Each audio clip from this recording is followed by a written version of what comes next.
The wheel of time episode 5। High lady सूरा इशमेल के साथ शॉन्चन हाई लॉर्ड टूराक से मिलने फार्म चली गई। शॉन्चन किंगडम के नोबल्स या मेंबर्स ऑफ द ब्लड की हेयर स्टाइल और 2 नाखून की लेंथ उनके ओहदे को दर्शाती है। तो ये फुली बाल्ड और साइड बर्न्स वाले लुक इन्होंने बस स्टाइल के लिए नहीं रखे। हाई इंपीरियल फैमिली के मेंबर्स अपना पूरा सर शेव करते हैं। मेंबर्स ऑफ द ब्लड दोनों साइड शेव करके बस ऊपर के बाल रखते हैं और मेंबर्स ऑफ द ब्लड के लिए काम करने वाले उनकी रैंकिंग के हिसाब से सर का बस लेफ्ट या राइट साइड का हिस्सा शेव करते हैं। ओके, तो लेडी सूरा टूराक के लिए 2 कैदी गिफ्ट में लेकर आई थी, लोयल और इंगटार। बट टूराक को सूरा के गिफ्ट में कोई इंटरेस्ट नहीं था। वो तो इस बात से गुस्सा है कि सूराक ने टूराक को बिना बताए उनके एरिया के बाहर बने अटवांस मिल गांव पर हमला कर दिया। सूरा के इस मनमानी के बदले टूराक ने उसके नोबेल नाखून काट दिए। फिर सूरा के वहां से जाने के बाद टूराक का मूड ठीक करने इशमेल ने उसे हॉर्न ऑफ वलेर थमा दिया। टूराक ये वाला गिफ्ट देखकर काफी खुश था। हॉर्न ऑफ वलेर को यूज करके शॉन्चन एम्पायर सारी दुनिया पर राज कर सकता है। उधर पेरिन को पता चला कि एलियास उसे शॉन्चन वॉरियर के बेस पर ले जाने के बजाय वापस गांव में लेकर जा रहा है। एलियास का मानना था कि पेरिन को अब अपनी पुराने दोस्त भुलाकर नए वुल्फ फैमिली के साथ रहना चाहिए।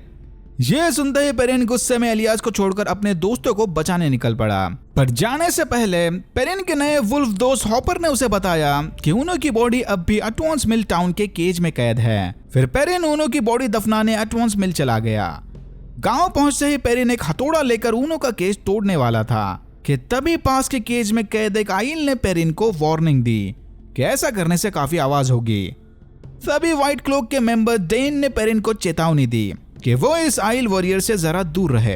तो अपेरेंटली व्हाइट क्लोक्स के आने के बाद शॉन्चन वॉरियर्स इस गांव को छोड़कर फार्म चले गए। फिर इस आइल वॉरियर को पानी देकर डेन ने पेरिन को आराम करने इस रूम में शिफ्ट कर दिया। तभी पेरिन ने देखा कि व्हाइट क्लोक्स के साथ यहाँ पर वाल्डा भी आया हुआ है। ये वही बंदा है जिसने पेरिन और इग्वेन को बांध कर टॉर्चर किया था। ये देखते ही पेरिन ने फौरन यहाँ से भागने की प्लानिंग कर ली, लेकिन जाने से पहले पेरिन ने इस आइल वुमन को भी कैद से आजाद कर दिया। केज तोड़ने के कुछ देर बाद ही डेन की व्हाइट क्लोक्स गैंग ने दोनों को घेर लिया। पर उस आइल वुमन ने पेरिन के साथ मिलकर बड़ी आसानी से व्हाइट क्लोक्स को हरा दिया।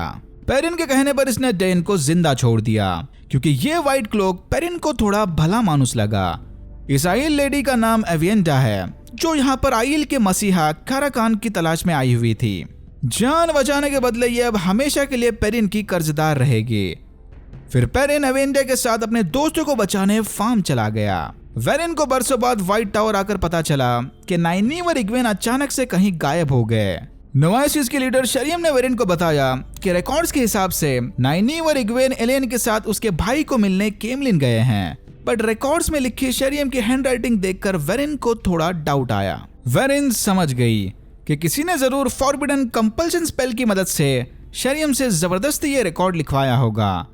इसीलिए शरियम को रिकॉर्ड्स लिखने के बारे में ज्यादा कुछ याद नहीं। आइस एंड आइस झूठ नहीं बोल सकते, बट कंपल्शन स्पेल के जरिए उन्हें कंट्रोल करके झूठ लिखवाया जा सकता है। यानी किसी ने आइस एंड आइस के 3 ओथ्स में से एक शपथ तोड़ दी। ऐसा सिर्फ एक ब्लैक आजा ही कर सकती है।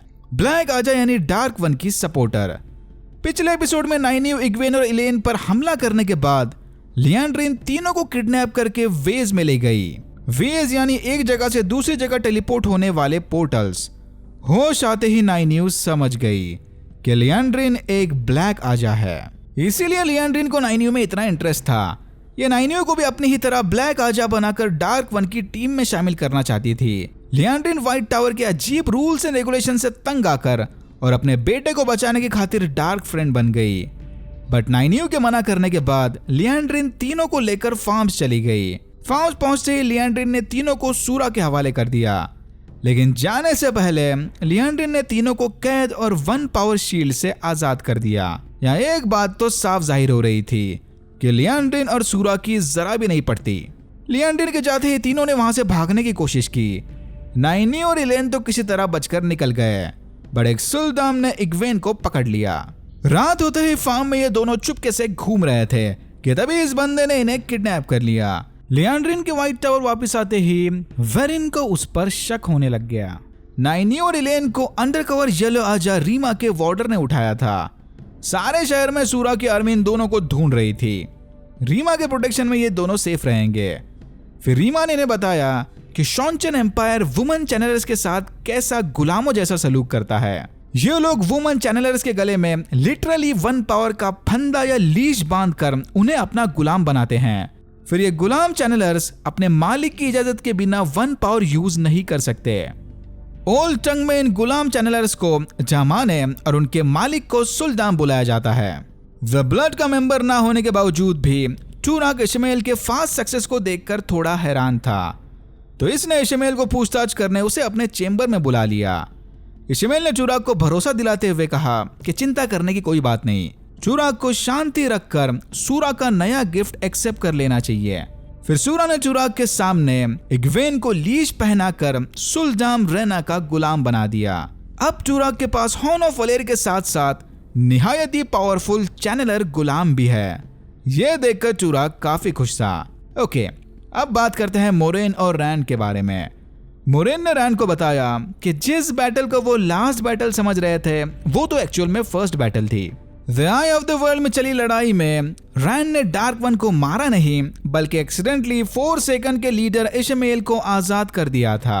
और अब इशमाएल एक एक करके अपने साथी 4 सेकंड्स को आजाद कर रहा है। सेलिन यानी लैंडफियर भी उन्हीं 4 सेकंड में से एक है। अगर इशमाएल ने सारे 4 सेकंड्स को आजाद कर दिया तो द लास्ट बैटल को जीतना इनके लिए ऑलमोस्ट इम्पॉसिबल हो जाएगा। इससे पहले कि लैंडफियर फिर से रिकवर हो जाए, इन्हें जितना हो सके उतना जल्दी दूर भागना चाहिए।